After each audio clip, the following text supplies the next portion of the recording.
What's going on, crypto miners, and welcome back to the channel. In today's video, I'm going to give you an update on my solo Bitcoin mining journey, as well as give you some insight on some changes I'm going to be making to hopefully be a little more profitable. Huge shout out to today's video sponsor, CryptoMinerBros.com. If you guys are in the market for your next ASIC miner, take a look over at Crypto Miner Bros.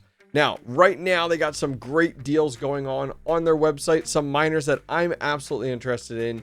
The Bitaxe Gamma 601, the brand new NerdMiner NerdQAxe. They also have the upcoming FluMiner L3 Dogecoin miner and the new FluMiner T3 Home Bitcoin miner. Listen, at the time of checkout, use the checkout code TheHobbyistMiner. It'll save you $70 off each individual ASIC. Guys, go over, check out today's video sponsor, CryptoMinerBros.com. Link directly down below in the video description. All right, let's step outside here. We're gonna head out to my home crypto mining shed. Those of you guys that have been following the channel for a while know that this shed has gone through all different iterations. We did GPUs back in the day here. We've done home ASICs. We even tried some full-size ASICs, but they were just too noisy. So now it's really turned into my DPIN and my solo Bitcoin mining shed. And we also started to throw some AI stuff in there, a lot quieter, less power, less heat. But let's go ahead and step inside here. All right, let's try our fingerprint. Operation failed. Oh, is it not gonna work? Let's see. There we go. All right, so let's step inside. I'll kind of show you guys what hardware I'm using for solo mining Bitcoin.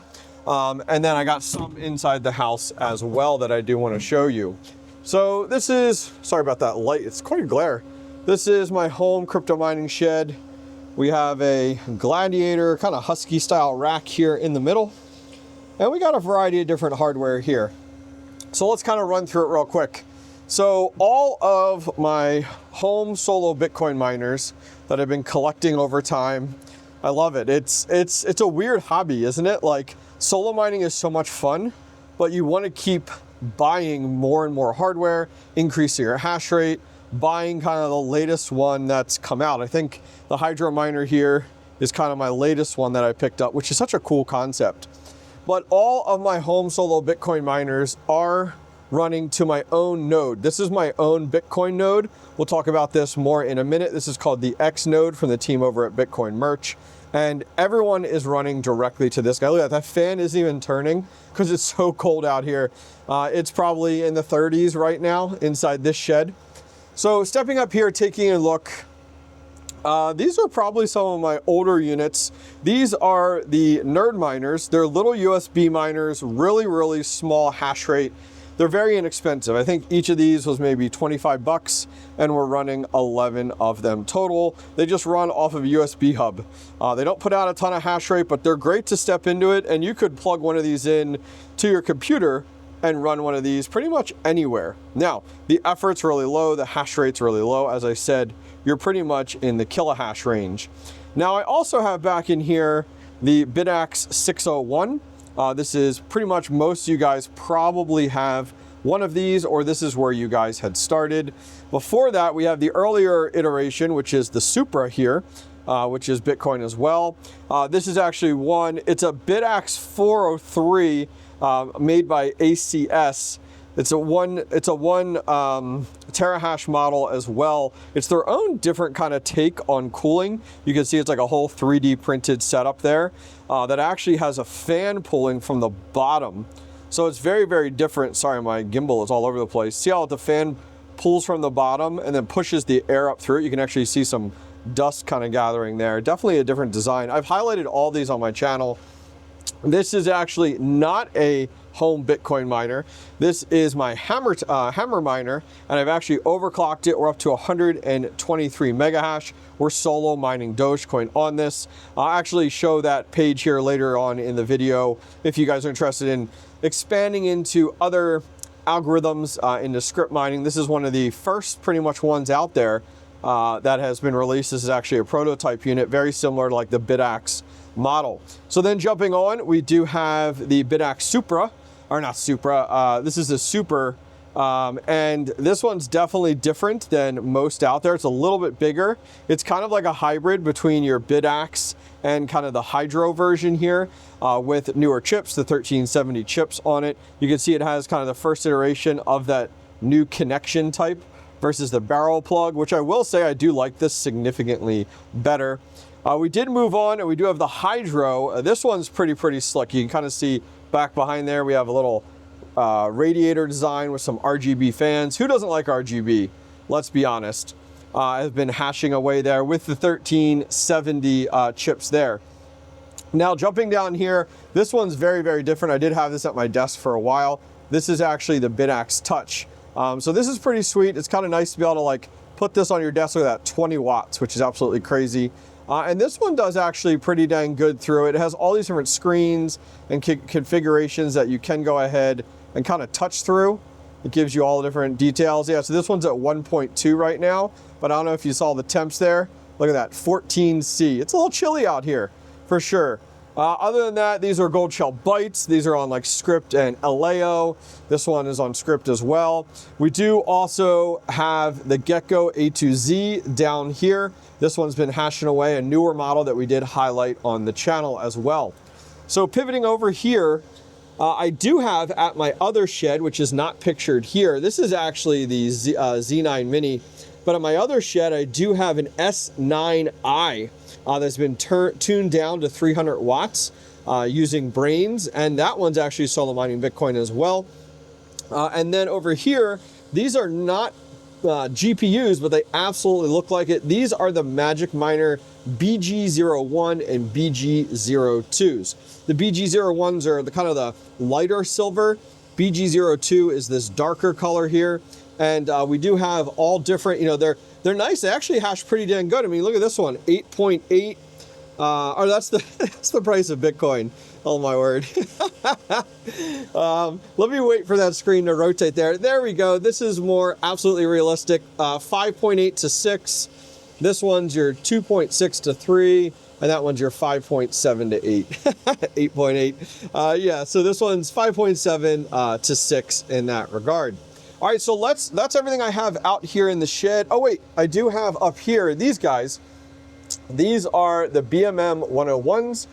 We have 3 of these here. This one's at 1.24, 1.27, and this one's just under 1. I have had issues with these 2 where they stop mining and I have to power cycle them.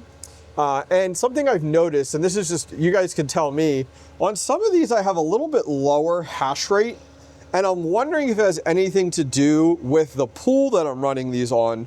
Let me go ahead and jump inside and I'll show you what pool I'm running these on my home node. And I'm just wondering if you guys are seeing the same thing. I don't know if that is some of the issue with these. I am going to go ahead. I'm redoing my network later today with new switches. We're going over to the Ubiquity setup with a cloud gateway, and I'm going to wire everything I can. And these are all wireless right now, so I'm going to wire them up. These are all wireless. I'm going to keep them on wireless. I can't really move them to wired. Now, granted, there's some chips and stuff you can put in place that you can convert them to a wired connection. I'm not going to bother with that, but I am going to try to get these over to wired. All right, let's head inside. I have 2 miners I want to show you guys that are inside. All right, so stepping back inside here, I do have, this is that all white, I think it's called like the Snow Blind or I think it's Snow Blind. And this is the NerdQAxe++. This unit has been awesome, just sitting in my office here right next to some classics, as you guys can see. Look at that. Kung Fu, we have Excite Bike, Ghostbusters, Teenage Mutant Ninja Turtles, and Top Gun there. We have a variety of other good ones, classics down here. Where are my original Nintendo, what is this, 80s, I guess? So anyways, we have this one here that we've been running as well. And then this one over here is actually the NerdQAxe++, one of the original iterations of it, that we actually took the fan off of, and we actually put this in immersion.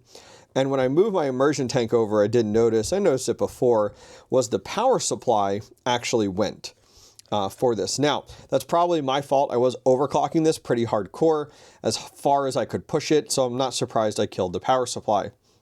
So I am going to be in a future video testing out this bad boy that you guys do see here, which is actually pretty slick. And so the way it works is we actually connect it. There's actually this connector here. Take a look. So it's got the barrel connector there into the, I forget what the name of these is, like T66 or something, a connector there. And then that connector goes from here into our terminal setups there. And those, I have to figure out a better way to go here. I got to cut those off, make them smaller to fit on here and see how this will work out. Because I want to see how far we can truly overclock this in immersion, because when I had it in immersion, I could push this pretty dang far, and the limitation was not cooling because we were in immersion. It was actually the power supply. So we've gone ahead and beefed up to a significantly higher power supply here. We can actually support multiple different units with all these different terminal connections. So we're gonna have to see how we make out. All right, let's jump over to the computer, talk about some other items related to my Bitcoin solo mining. All right, so as you guys saw out in the shed, I am running my own home solo Bitcoin node. I actually started out with a small little HP mini PC, and then I went ahead and picked up one of the X nodes, which is the guy that you saw here, this kind of RGB plug and play style home Bitcoin node and pool. And I'm actually running Umbrel on it, as you guys saw there, and I am running Bitcoin knots. I'm currently synced up there on 29.2. Not sure if you're a knots or core fan based off of kind of where your thoughts and feelings and ideology is with Bitcoin, but I am currently running Bitcoin knots. I originally started with Bitcoin core, but I am over on Bassin is what I'm currently running on right now. I actually have my son's, he has that Bitcoin hex that you guys actually completely missed. It was in the back there, the Bitcoin hex that I am running, he's running actually on. So he's at 2.85 terahash solo mining Bitcoin there. And then I have my units all there. So we're just over about 110 to 115 terahash, give or take. It looks like last 5-minute snapshot was 118. So we do have a variety of those different miners that we talked about there. One that I didn't show is actually my Avalon Q. Avalon Q is solo mining. It's up in my son's room, which is above my garage, which traditionally gets colder. So it's in there. I think it's on like the standard medium setting, heating his room through this winter time. So we have about 17 solo miners currently out of all of them that you guys saw there. You can see we have them all listed out, a variety of them here. Some of them I had to reboot more recently, so some of that hash rate might look lower. And some of the hash rate, I don't know if you guys have noticed this, but some of the hash rate on the miners seems low to me. And I don't know if you guys are seeing the same thing with Bassin. I originally was on public pool, and I actually swapped over to Bassin because I liked this kind of all-in-one like single pane of glass dashboard that Bassin gives you. Love it. Versus public pool doesn't give this to you as cleanly as this does. And I like kind of some of these consolidated metrics, but I might swap back to public pool. I'm not sure which one you guys are using. I just feel like I had a lot higher hash rate per miner. Now, granted, that could be me. Who knows? We'll definitely have to see, but would love to get your thoughts there on public pool versus Bassin. Now, moving forward, what I'm looking at doing is actually picking up one of these NerdMiner NerdQAxes, coming in at 9.6 terahash. It's crazy how quickly everything has advanced and how like it's coming full circle, right? With like the decentralized hash rate with a lot of these home solo miners. And now this one's almost up to 10 terahash, which is absolutely wild to think about. Price tag's a little bit high, but regardless, this is probably the next evolution of my home solo mining journey. But let's talk about, what I'm seeing in the community. There's this, world of solo mining that is starting to expand for home miners. And a lot of people are going away from actually solo mining Bitcoin because of the fact of, I get it, like our chances are very, very slim. Let's take a look real quick. So like here, we're on sololuck.com if you guys want to check it out. I put in 112 terahash, just guesstimating based off of some averages there as to where we were on Bassin. And we have a 1 in 183 chance per year to hit Bitcoin block. Pretty dang good, but there's no guarantees. That's what I tell people, no guarantees with solo mining Bitcoin. So what I'm seeing a lot of community members do is actually pivot over to solo mining altcoins that also do SHA-256. So you can do that you could take all of your home solo Bitcoin miners that are SHA-256 algorithm miners and pivot them over to mine a lot smaller coins that you have a lot highly like a more likelihood of hitting a block on those different algorithms. So a great example, one here is Digibyte that you can see. A lot of people have been mining that more recently, hitting multiple blocks a week or month. Purecoin is not as popular, but another one out there. Fractal Bitcoin is a popular one that people have been doing. And then most of you guys have heard of Bitcoin Cash. Not as likely, but because the likelihood and the hash rate over there, but there still is absolutely a chance. So a lot of people have decided, okay, I'm going to go ahead and mine some of these smaller altcoins, hit blocks more often. And then what they're doing is just rolling those rewards into Bitcoin is kind of what their goal is. So love to hear from you guys, you know, kind of what hash rate you guys are currently at home solo mining Bitcoin, thoughts on Bassin versus public pool, and have you considered dabbling into some of these altcoins?